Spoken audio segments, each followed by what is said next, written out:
Hello everyone, I'm Dr. Pratika Mathur. I am MD Dermatology, currently practicing in MY Hospital Indore. I am also available at Viswa MedSpace. Your wellness journey starts here. ये एक बहुत common query रहती है कि हमें कब dermatologist के पास जाना चाहिए। तो मैं एमवाई में प्रैक्टिस कर रही हूँ और मेरे पास बहुत कॉमनली ऐसे पेशेंट्स आते हैं जो अपने कंडीशंस के लिए अपने दोस्तों से बात करके कोई क्रीम लगा लेते हैं या कोई फार्मेसी से जाके क्रीम लगा लेते हैं और जिस वजह से जो कंडीशन एक्चुअली में है उससे बढ़ के वो कुछ और बहुत ज़्यादा बन जाता है। तो ये नहीं करें। मैं यही रिक्वेस्ट करूँगी सारे पेशेंट्स या जो भी है मेरे नोन अननोन जो भी है कि कोई भी स्किन कंडीशन होती है तो आप एक board certified dermatologist MD DNB या डीबीडी के पास चले जाए और अपने कंडीशन को इनिशियल स्टेजेस में ही दिखा के उसका सही इलाज करवा दें। सो जो मेजर क्वेरी आती है हमारे पास वो ये होती है कि पिंपल्स क्यों होते हैं और इन्हें ठीक करने का सही तरीका क्या है। पिंपल्स क्यों होते हैं ये बताना बहुत, अगर मैं बहुत सिंपल लैंग्वेज में बताऊँ तो उसके बहुत सारे फैक्टर्स होते हैं। जैसे आपकी स्किन की टाइप कैसी है, कुछ लोग नेचुरली ही ज़्यादा ऑयल प्रोड्यूस करती है, उनके सीबम प्रोड्यूसिंग ग्लैंड्स ज़्यादा होते हैं। कुछ लोगों की स्किन प्रैक्टिसेस के ऊपर पे डिपेंड करते हैं, आप कितनी बार अपना फेस वॉश कर रहे हैं, आप अपना फेस कितना टच कर रहे हैं, आप ऑयल लगाते हैं कि नहीं। तो आपके जो पर्सनल हैबिट्स हैं उनसे भी बहुत फ़र्क पड़ता है। और फिर उसके बाद कौन से प्रोडक्ट्स आप यूज़ करते हैं उससे भी फ़र्क पड़ता है। कितना मतलब इन सब के बहुत सारे मल्टीफैक्टोरियल ओरिजिन है, हम ये बोल सकते हैं। तो एक कोई रीज़न नहीं है बट बहुत सारे रीज़नों के फैक्टर्स की वजह से किसी भी पर्सन में एक्ने हो सकता है। यूजुअली हम देखते हैं कि प्यूबर्टल एज में एक्ने बहुत ज़्यादा होती है क्योंकि इस उस वक्त जो हार्मोनल चेंजेस होते हैं उस वजह से सीबम प्रोडक्शन या ऑयल प्रोडक्शन स्किन में बढ़ जाता है। स्पेशली मेल्स में हमें बहुत ज़्यादा कॉमनली इस एज में मिलता है। दूसरा पॉइंट ये है कि इसको इलाज करने का सही तरीका क्या है। तो सबसे पहले तो लाइफस्टाइल चेंजेस बहुत इम्पोर्टेंट है। जैसे कि आपका डाइट में बहुत ध्यान देना चाहिए, जंक फूड नहीं खाना चाहिए, हाई ग्लाइसेमिक इंडेक्स फूड जैसे चॉकलेट वगैरह हम प्रेफरेबली अवॉइड करना चाहिए। फिर ऑलरेडी जैसा मैंने बोला कि हाइजीनिक स्किन प्रैक्टिसेस रखनी चाहिए, बहुत ज़्यादा फेस को टच नहीं करना चाहिए क्योंकि ज़्यादातर हमारे हाथ बहुत जर्म्स रहते हैं, गंदा रहता है।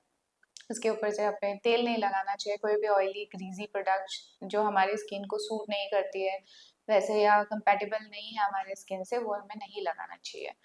तेल नहीं लगाना चाहिए स्कैल्प में, जो उन लोगों को जो लोग एक्ने प्रोन होते हैं।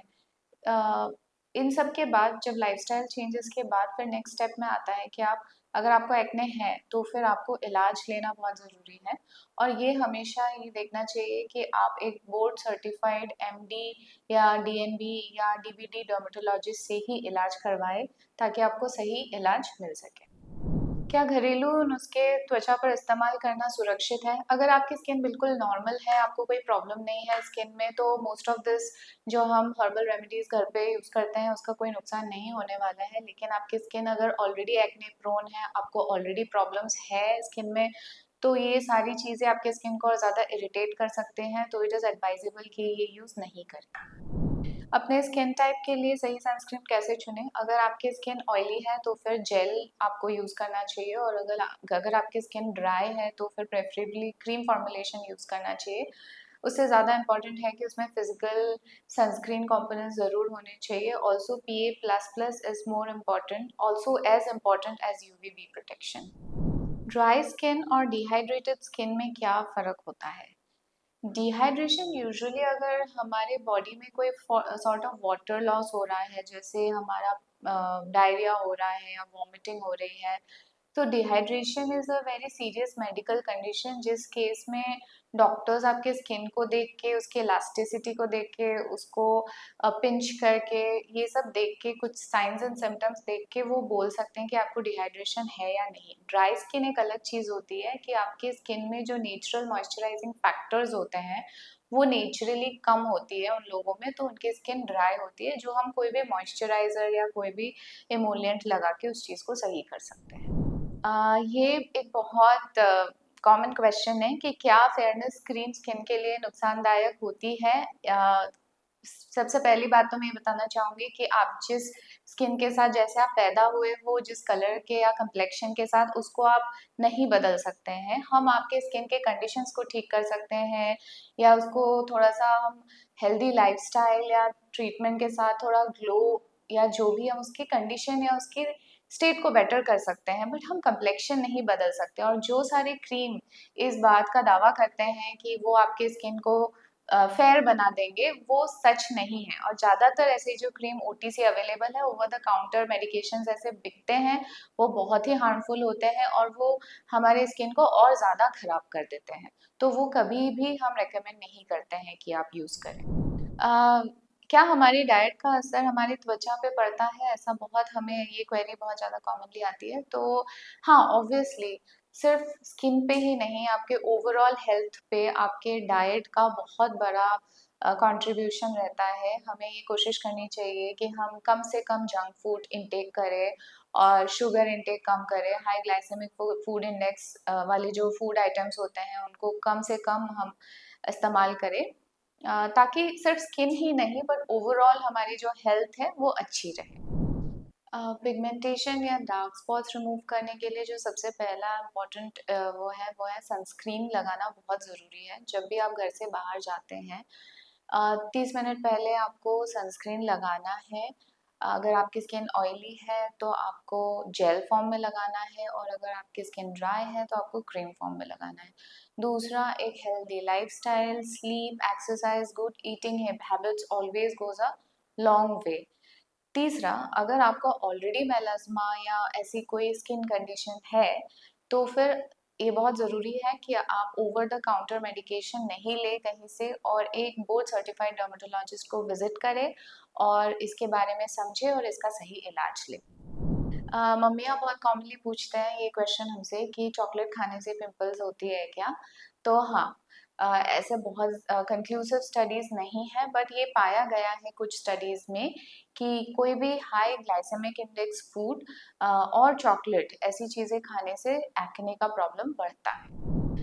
जिन लोगों को एक्ने है उन लोगों के लिए मैं हमेशा ये एडवाइस देती हूँ कि आप एक तो स्किन हाइजीन मेंटेन करना बहुत ज़रूरी है। जैसे ही आप कहीं बाहर से आए हैं घर, तो चेहरा धो लेना चाहिए एक माइल्ड क्लेंज़र से। जो आपके पिलो कवर्स होते हैं, उनको हर हफ्ते ज़रूर बदल लीजिए। फेस के लिए टॉवल जो आप यूज़ करते हैं, उसको बाकी बॉडी पे यूज़ नहीं करना चाहिए। वो एक्सक्लूसिवली आपके फेस के लिए होना चाहिए, किसी के साथ शेयर नहीं करना चाहिए। फेस पे हाथ बिल्कुल नहीं लगाना चाहिए, जितना हो सके हमको उसको अवॉइड करना है। आजकल ज़माना है परफेक्ट डीपी इंस्टाग्राम पे या फेसबुक पे या कहीं पे भी, तो हम ये बहुत देखते हैं कि जो आजकल न्यू जनरेशन के जो एडोलेसेंस में हैं, जो बच्चे हैं, इनको बहुत प्रेशर रहता है, पीयर प्रेशर भी रहता है to have the perfect skin, to have the perfect body and everything.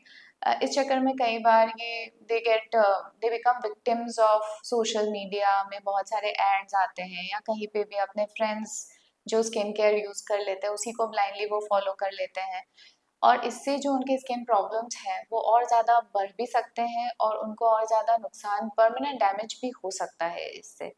तो इसीलिए आई वुड एडवाइस जो भी आजकल के नए जनरेशन के बच्चे हैं कि आप के जो क्वेरीज हैं इनको आंसर करने के लिए आप एक बार एक डर्मेटोलॉजिस्ट को ज़रूर विजिट करें सारे क्वेरीज आपके आंसर करने के लिए, ताकि आप ऐसे मुसीबतों में नहीं फंसे और सबके मेंटल हेल्थ अच्छी बनी रहे।